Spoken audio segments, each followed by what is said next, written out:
Welcome to Unscripted, conversations exploring where we've come from and where we are going. We begin with a single word and we go wherever it takes us. There's no agenda, there's no script, just the passion to share the conversations that matter. Today I am following the word trail with Maria Demokos. Welcome, Maria. It is such a pleasure to have you here. Same for me. Hello, everyone. Would you like to tell everybody a little bit about you and what's important to you? Yeah, for sure. Well, my name is Maria. I'm Spanish, as everybody can hear probably. And at the moment, I'm living in Spain, inland, in the mountains, which is relevant to our conversation as well. I have a daughter. She's 11, which is also relevant for our conversation and our future. I am a coach, and I'm also an Alexander Technique teacher, which has to do a lot with habits, with learning and unlearning, and learning that through our bodies. In my previous life, almost feels like I study also art history and music. So I try to combine all that in what I offer and also into this conversation. That's beautiful, thank you. And your word for today is? Simplicity. It's a fantastic word, but tell us what it means to you.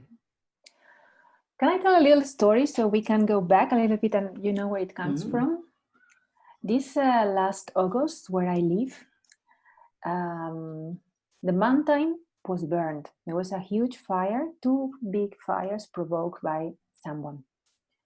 I was 35 kilometers away and I could see the smoke. This is like 2 kilometers away from my house. And as I say it and as I explain it to you, I start trembling. For me, that was a huge shock. I've always been very involved with environment, with the things I buy and the things I spend my money in, my way of living. But in a way, this was too close. So I spent a couple of days lying in the handmat, almost incapable of moving, with lots of ideas in my head, but basically with a strong feeling of rage I have never felt before, and fear. And lots of questions about the present and the future.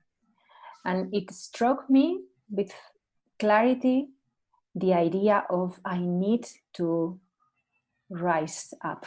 I need to set my boundaries, my limits, to say this is enough. And also I need to simplify my life because it's impossible to go on the way we are going. So there came the word simplicity. And I start puzzling also about how do I take this down? How do I make this real into my life, into my work, and into the way I relate or I go about things nowadays? So simplicity means pretty much cutting down to basics, to things that really matter as a human being. And isn't it interesting that the impetus for that came from, as you said, rage and fear? Yeah. Very primal instincts. Yeah. Yes. And how have you been sort of exploring that application to your own life? Maybe this emotions bit is a good way to begin with, because one of the things I've learned, and maybe one of the things I'm good at, is that naming things that are happening and are uncomfortable truths. And I think this is one of them. Yes. Sometimes I really get very pissed off in my surroundings because I have the feeling that we are, and I include myself many times, so overwhelmed with what is happening and the uncertainty and the transition and the not knowing where to go and how, that it's just too much. So we look sideways, we turn our heads. And I can understand, as I say, I also do it myself, but I really think there's not much time to hide for a long while. Mm-hmm. That's what rage and fear made very obvious for me. I also see that many of us want to step too quickly on away from the out of the fear and the rage, instead of just letting the emotion expand into your body and gives you the strength that you need. Because from there, which is something very physical, you can really get strength, you can really get to dance it, to express it, to scream it, to move it, without necessarily harming anybody, but gathering the strength in your body. And then from there, waiting to see what needs to be done, and then do it. Instead of trying to puzzle in our heads about a solution or what can I do, what could I do. So for me, that was a very big lesson, actually. Uncomfortable, but powerful. It is, because we don't want to, it's, as you say, it's not comfortable. We don't want to look within, but the strength is within. So Yeah. we try to sort of, I suppose the analogy is that we put scaffolding all around ourselves, that we are putting support in all around ourselves, or we are blaming what's outside of ourselves and never taking that moment to be still enough to feel what's inside. Yeah. And the resources that are in there. I think the strength, the power, it's pretty much inside. It also may be overwhelming because as the power is there, there's also a big responsibility to care for that power and to give it a direction. It may be the good direction, it may be not the right direction from the beginning, but to give it a direction and to take action. When you realize you have the power to create something new, you also need to embrace the responsibility for doing so. And also the responsibility for making mistakes, and to embrace those mistakes and to keep moving. That's such a big shift from the way that we have been operating collectively. And not speaking about individuals necessarily, but collectively, that is not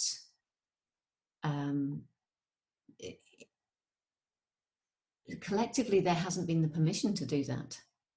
I think that feels like the right word.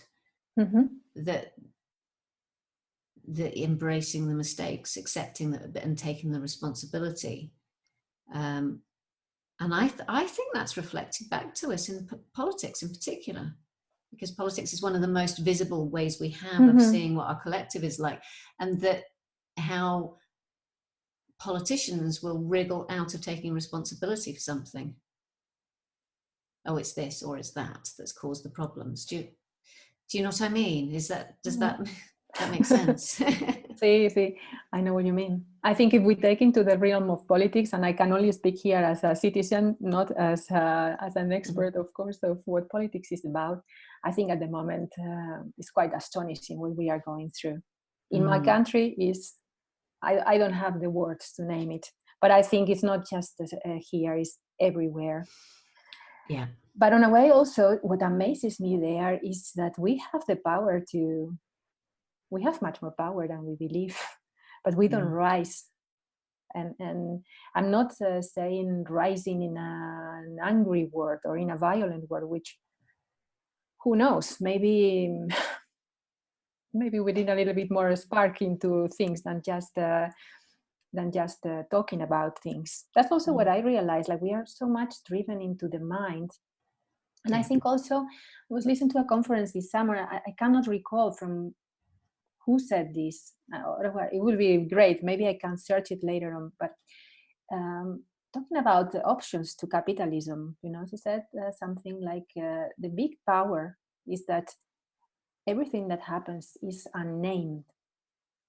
So that's why I thought it's so important to name these things, even if they are uncomfortable truths: responsibility, rising, mistakes, embracing. It's what human life is about. Not about thinking how human life is, but living how human life is. And at the moment we have a huge opportunity to deal with this. We do, and you've used the word a number of times, and that is rise. Yeah. And Yeah, I mean, I personally, I think, we can use our rage, we can use our anger, we can use our fear in a constructive way.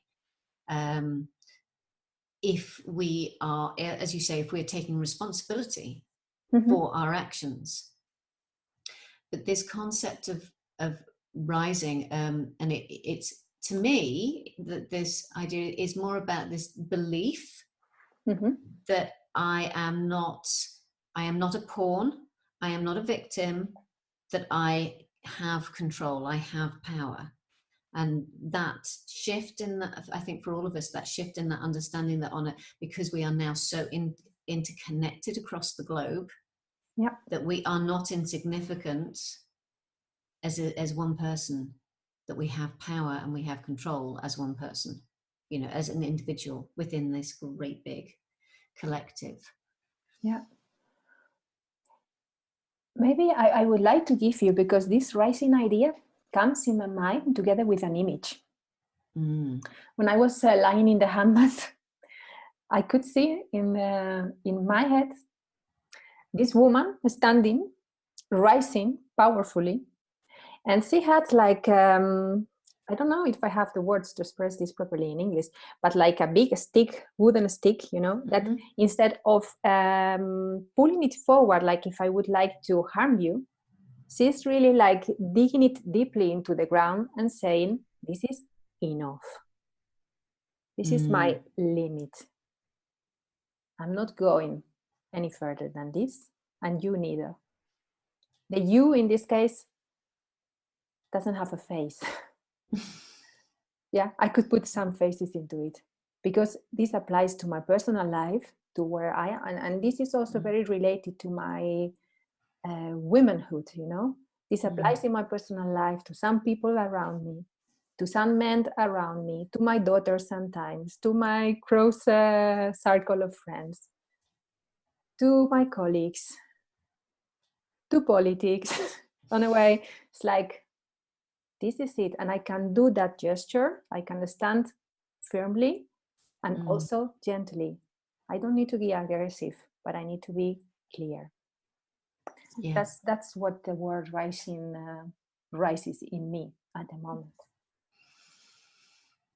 And that taking a stand, that line in the sand, there's huge power in that. I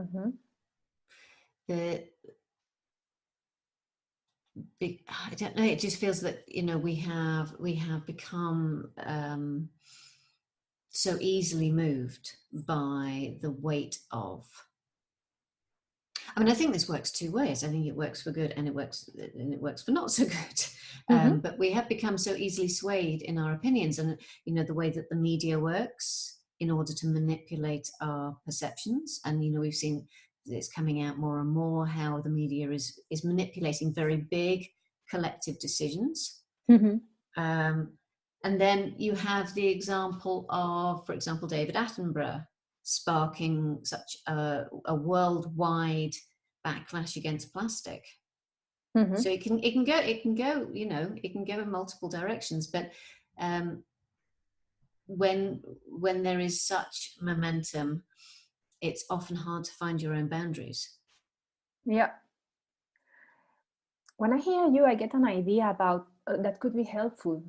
It could be helpful for all of us, and is to realize and to learn lessons from our human nature, from what means the experience of being embodied, and the experience of being human beings. And I'm not talking here about the big philosophical questions as well, but this is something also I was thinking about during the summer. What lessons can I learn from my human nature that help me find a ground underneath my feet, find something within myself I can support myself in, and not being so easily driven into my thinking, which is another kind of energy. It's much more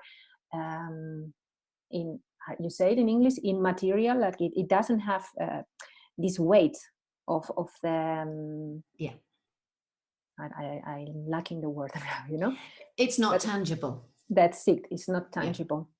So in a way, when we are dealing with the untangible, with something that is more energetic, purely like on that level, it's very powerful and it can drive us in all directions. But when we connect to our bodies, when we connect to that part of ourselves, because it seems like don't have a body, we are one, we figure out some very basic lessons, talking about simplicity, which is the word we chose for today, that can really give us a lot of information about where to and how to.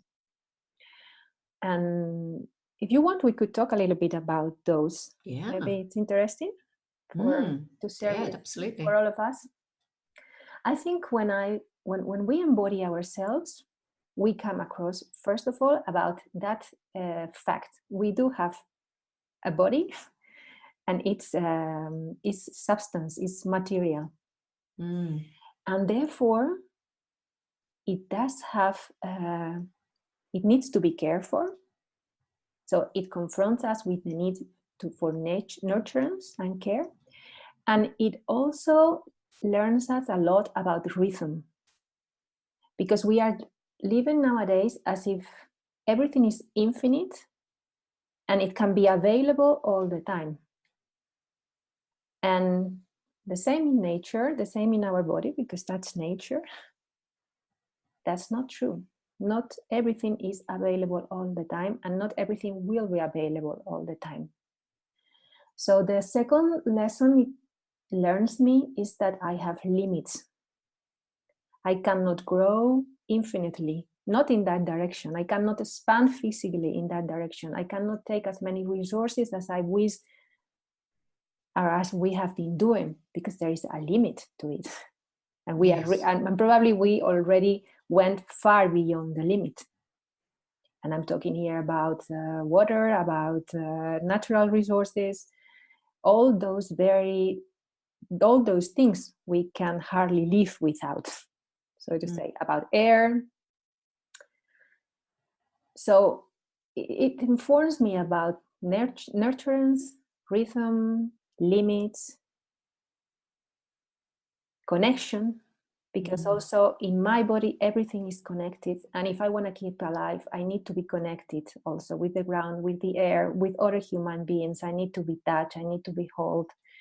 So it really speaks about a need for nurturance and care more than anything else.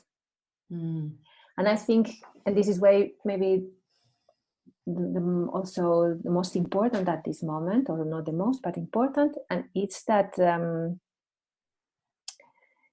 we have been dealing with life in a way about extracting things, using things, instead of giving back, regenerating. And we have a lot of powerful and capacity in ourselves to regenerate things, but we are just leaving that aside. And that's what I meant with we can't go on this way. And those are lessons you can learn very well in yourself and in your business. And I know probably this conversation will be listened by a lot of entrepreneurs just like us, or solopreneurs. And the first place to notice that is, how are you feeling? Are you exhausting yourself? Yes. Yeah. Yeah, absolutely. Yes. And are you nurturing yourself? And to nurture yourself through your business is entirely possible. But you're right with the way that we are driven into that mental space to do it all. It means that it depletes our energy. And you're coming back to the word of about rising. It's in order to rise, you need to be rooted. In order to be rooted, you've got to listen to your body, because your body is your anchor in this world. I mean, you cannot exist without your body, and your body is dependent on everything around it in order to thrive or not thrive. Exactly. And I think it's one of the great lessons that we are going to have to relearn is listening and communicating with our body about what it needs and the wisdom that is innate within it. Absolutely. Absolutely. And you know, yeah, I mean, it's just there's so many ways in which our lives, as you say, about this infinite resource of, you know, things like take something like fast food. Mm-hmm. You know, that is based on this principle of just that we can create as much as there needs to be created in order to satisfy the demand that we've created. But Mm-hmm. that's not true. Ultimately, that's not true. Yeah, it's not true. And I also really, well, I was going to say, I wonder, I don't wonder anymore. It's not true, and probably it's not needed and not even wanted. Because I think when I thought about simplicity and how can I simplify my life, and this is something we all can do. If it's a nice exercise, it's like you can draw a list of things that you are prepared to let go, and probably nothing would happen. Fast food is one of them, in my opinion, or for me at least, because one of the things also that body learns as is diversity. So that's maybe like this for me, not for you. But there are things you can let go and nothing will happen, absolutely nothing. You won't be less safe, less happy, less fulfilled by that loss. Then there are other things that you will resent, and probably for that you need, and we need to find alternatives. And then there are some things that without which you don't make it. But on the very bottom, those are not that many. And I think for those, we have the resources, not just for us in this very fortunate part of the world, but for many people. I don't know if for everybody around the world. It's not possible to think that we are going to make this just thinking about ourselves. That's also something that is very obvious for me. And that's the way we have been going. Yeah. And coming back to the word of simplicity, one of the simple truths that we have to acknowledge is that we are dependent upon everything in the world. Yeah. We are not separate from it, and it has been one of the great illusions and delusions of modern times, is that we are separate. Yeah.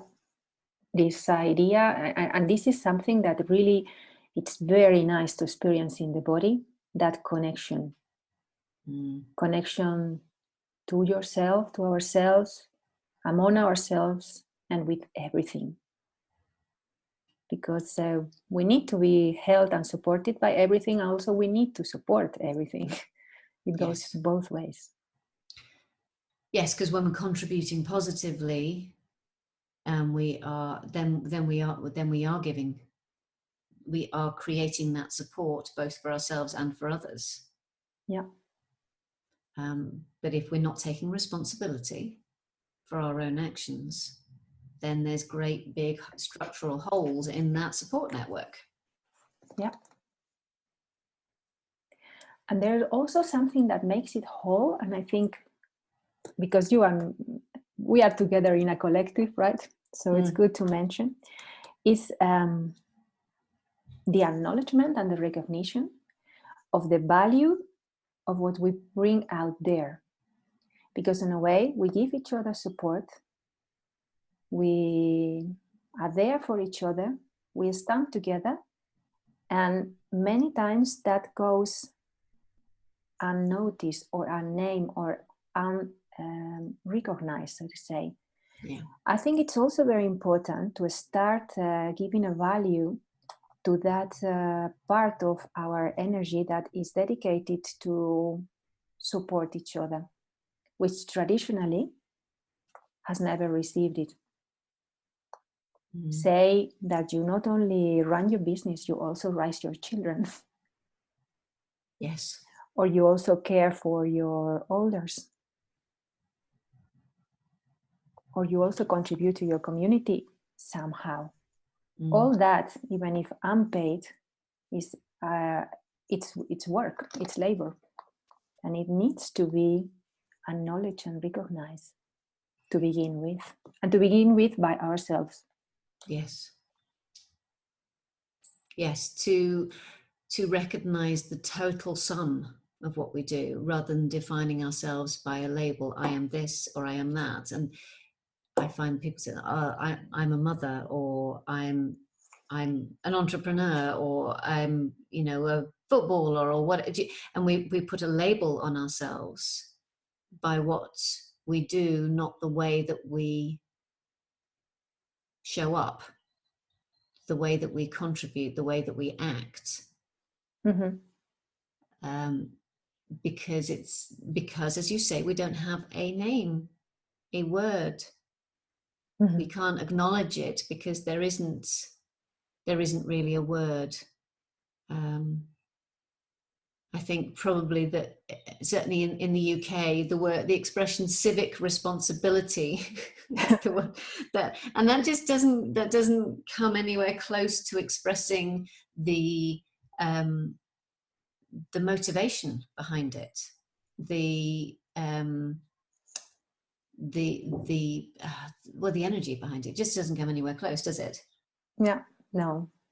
I think also, and that's actually it has been the core of my life since I remember. Actually, I am kind of obsessed by this search of who am I, what am I here for, who am I, what am I here for. And it's tough. It's a tough question because probably now I am coming into terms that I will never find the answer, but nevertheless I am already. So for me, more than civic responsibility, it goes about who you are. And what you are already is what you are doing already. Sometimes we spend so much time figuring out the what, the purpose, the passion, and on the motivation, and it's already there. It's what happens when you are around someone, even without being aware or being or wanting it. For instance, because this happened to me also in August, and I was quite a stroke buddy, realizing about what was this essence and how you embody it and how it goes out into the world. For me, like my essence is to rise this on other people, to agitate the spirit so that you land firmly in who you are and you can take that back into your work. I went to the baker. He comes with a van every morning, beep, beep. And then so I rush outside and I look at his face and I just thought like, good morning, how are you? And then all of a sudden he just like, he's quite usually very silent man. He gave me the full story of what had happened that night, how he was feeling, what he went through. And he said, okay, I needed to tell that. Now I'm done. It was 2 minutes. I just was present. I didn't need to say anything. And then I went back home and I said, okay, this is what happens even if you are just going to buy your bread. Somebody goes back to himself or to herself.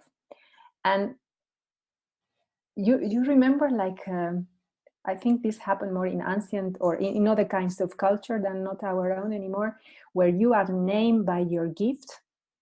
Yes. The one that whispers the horses or the one that gets the right word out of the baker. So, I think that is actually more what it's about. Because that connects us not with civic responsibility, but with your nature and your gift for the community. That's powerful. Yes. It just made me think when you said that. I was thinking, gosh, I would have loved to have done that when I was with the support worker team when I was doing the homelessness service, because we had some staff in particular. I'm thinking of one who in particular who she would have been she who brings out the life story, because I'd send her in on what I would think would be a really straightforward homelessness case, and she would emerge 2 hours later racked with this horrendous story of trauma. And it's like, that was supposed to be a simple case, and she just had that gift of where people would just instantly feel safe to let that go, to let someone else catch it. So yes, absolutely, it was when we can acknowledge that, when we can say all of this, you know, as you say, if you can actually be aware of what you've experienced, and how you've responded to it and how people have reacted to you in those experiences, you will start to see what that true gift is. Yeah. But you cannot do that unless you are actually aware of yourself and aware, and you've driven that staff into the ground and said, this is as far as I go. You have to set those boundaries first. Yeah.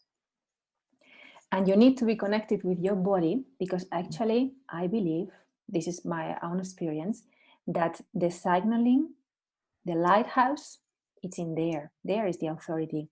It's in the physical reactions you get to things. When you basically, I think, for me too, when you contract and when you expand. They give very different signaling of how something is impacting you or you are impacting into something. In basic wording, like yes, you know, I am in the right place.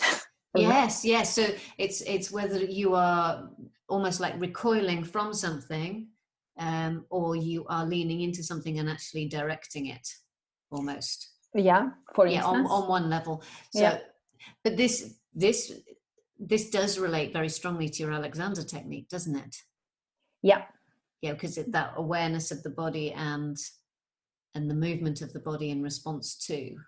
Yeah, in response to a stimulus. And also the guidance, the invitation, because it's not a push, it's an invitation, a direction of expansion.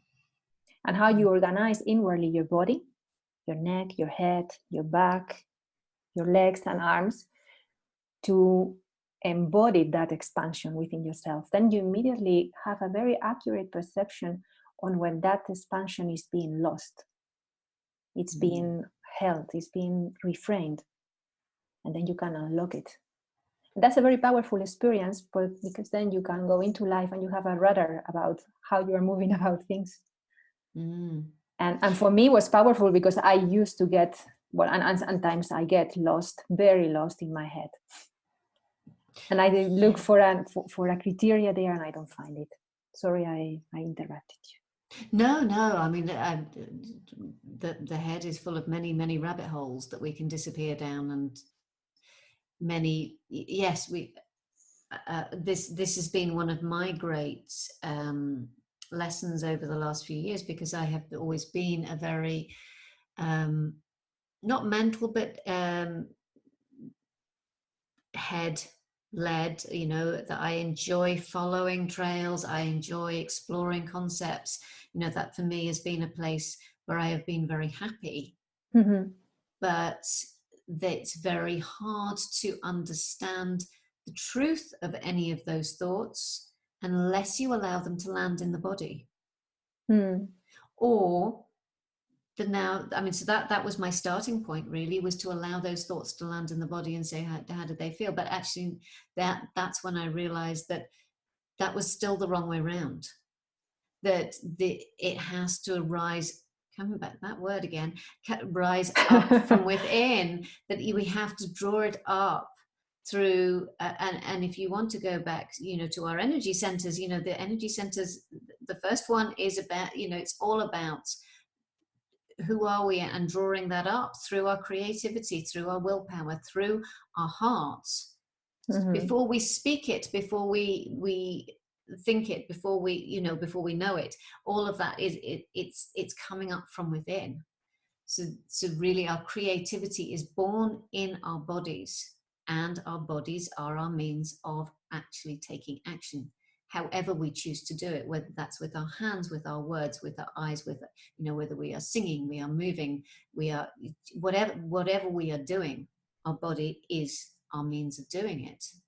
So our response has to come from within. Yeah. And that's when, you know, our head is an immensely important part of us. Our intellectual mental capacity is immensely important, but only if it is coming from a place of balance, that it is in a place of response rather to what we desire to create and what we are here to create, as opposed to imposing a set of beliefs upon the way that we should act, but it's not actually in resonance with our body.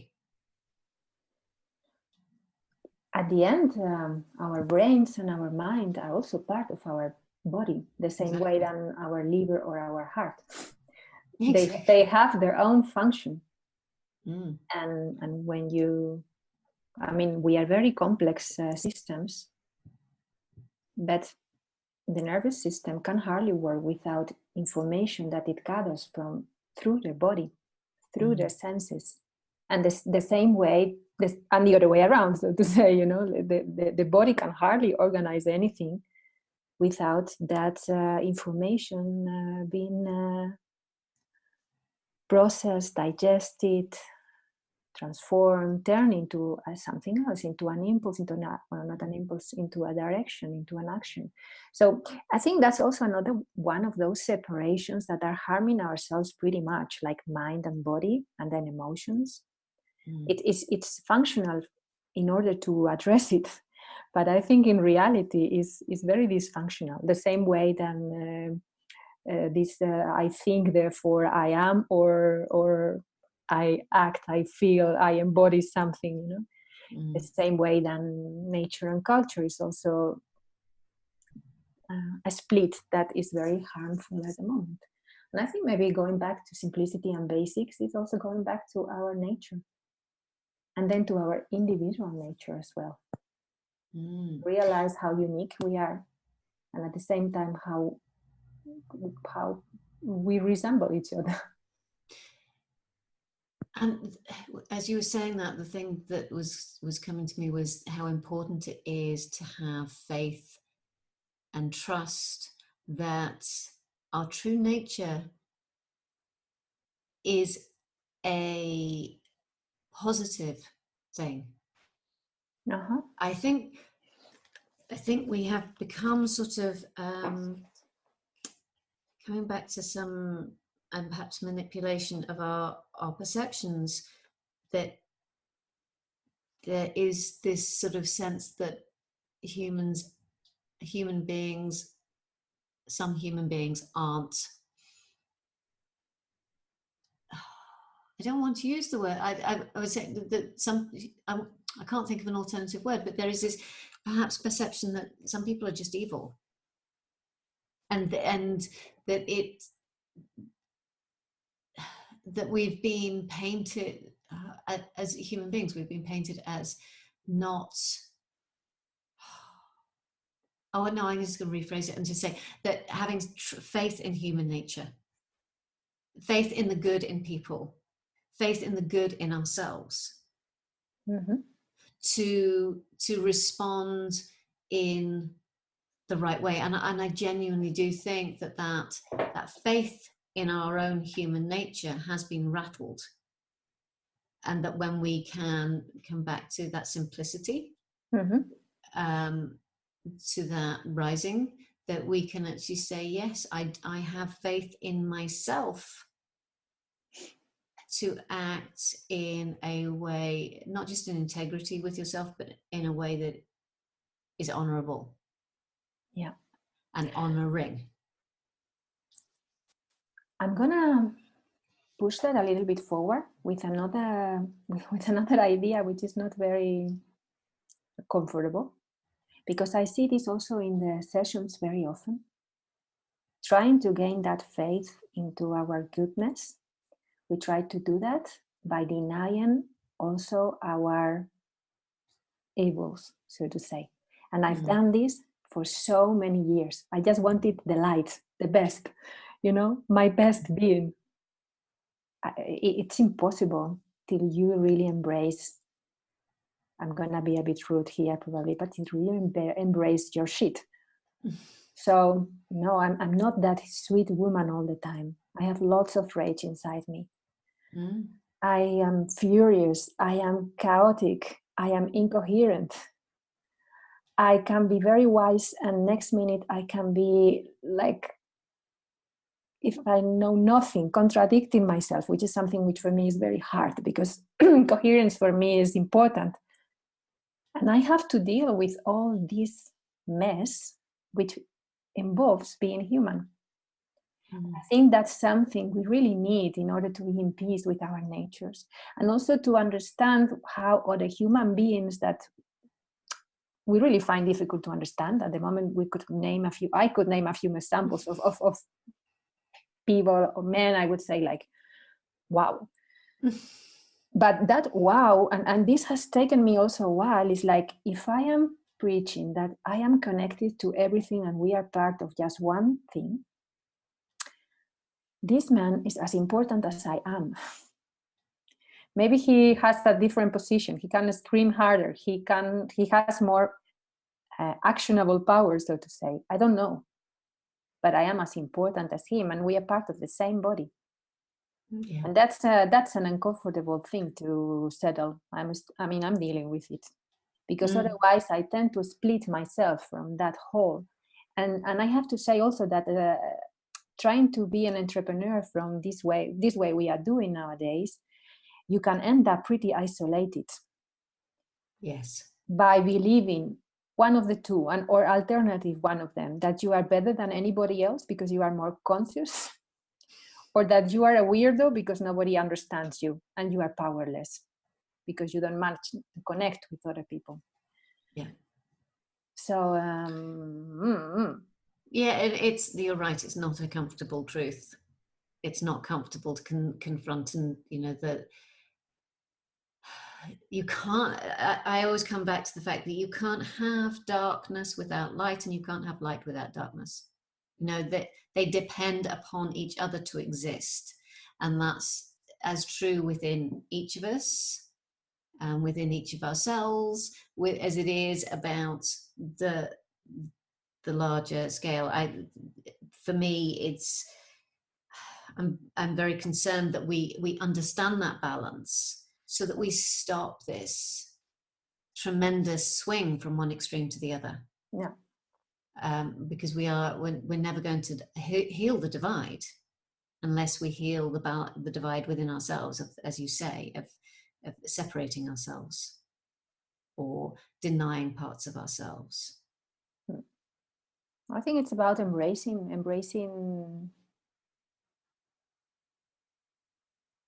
who we are, embracing complex realities, living the questions, embracing uncertainty, fear, not knowing, creativity, power, responsibility, love, smiles,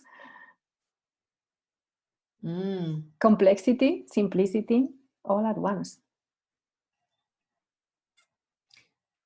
And that acceptance in itself, just accepting all of those polarities that exist simultaneously, ironically, is the way that we come back to simplicity, because it is in the simplicity of accepting the complexity that we get back to the simplicity. Yeah, exactly. And then again, embodying that. Because as an intellectual idea, construct, it can be very appealing. But then when you go back down to basics, to what does it mean in my life? That I can look at my daughter and I love her tremendously, but then I can scream as a maniac and be freaking out of my own power in a direction that I really like, oh, wow, what did I do? This is a very real example I'm not very proud of, but it happens. So then it's like grounding those ideas. Like that complexity drives me back into my simplicity in daily life. And when I embrace that, then I can release. Into what it is. And I can also release into what needs to be done, which is very important. Yes, because that ultimately is the point. The point of any extreme emotion is for us to move from where we are into a different state. And as you say, unless you actually release that hot, both releasing the hold and allowing it to push you forward, unless you do that, you don't move, and then you don't change the way that you are. You stay in a state of, that might be rage.